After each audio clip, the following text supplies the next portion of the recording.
Does the child seem to expect other people to know their experiences, opinions, and thoughts? For example, not realizing you couldn't know about something because you weren't with the child at the time.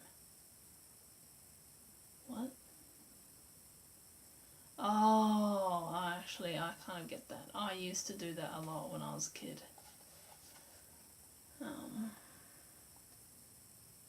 Can't think of an example, but I do understand that one. So yeah.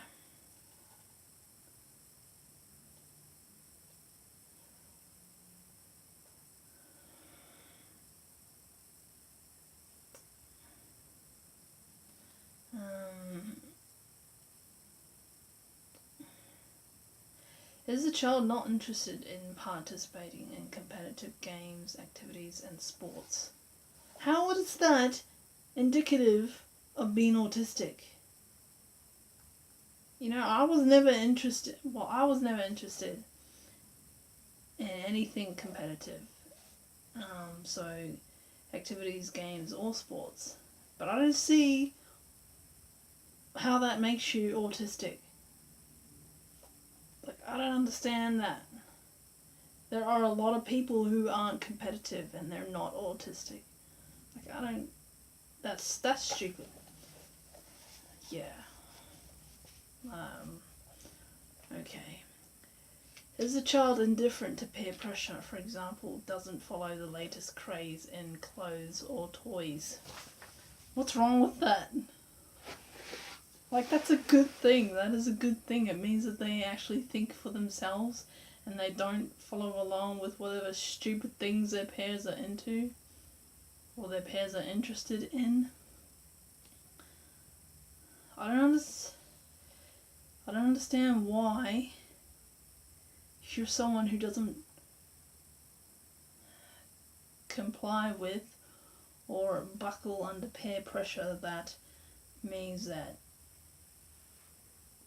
you must be different in some. Well, actually, it does mean that you're different because it stands out, but sometimes you're just someone who just doesn't care about all that stuff and you're not autistic. Like, I was always like this when I was a kid and I'm still like this now. I just don't really care because people like a lot of stupid things, or they just come up with a lot of stupid crazes and trends and fucking all this dumb shit, and I can't be bothered trying to keep up with it. But I still think anyone can be like that and not be autistic.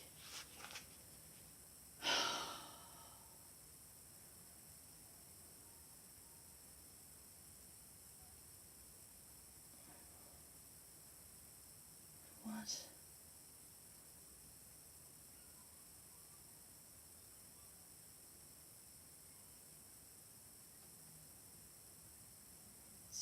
Sorry, I should be talking right now.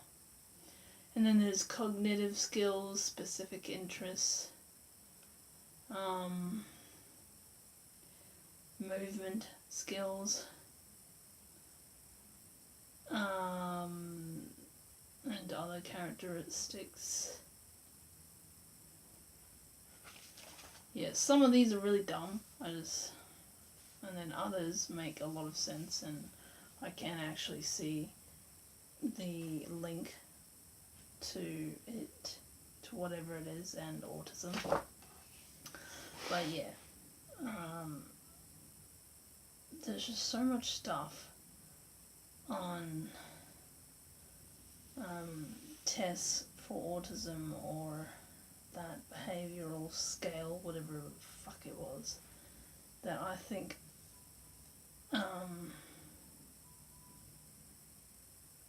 just just don't prove at all that someone is autistic. Like, it just doesn't make sense to me, and it frustrates me so much because I'm like, how does that mean that you're autistic? I don't know if what I'm saying makes sense right now, but yeah, I don't like reading literature by people about autism by people who are not actually autistic, because it's so obvious that they don't know what the fuck they're talking about. No matter how much no matter how much you study about autism, it's never going to be the same as lived experience or personal experience, which you can only get from people who are autistic. So my advice to people who want to learn more about autism, go to the source first, which is autistic people. Like that just is common sense. Just makes sense. And then if you want to read up on whatever people who aren't actually autistic have to say about it, then go do that. But like, use it as a last resort or something, or just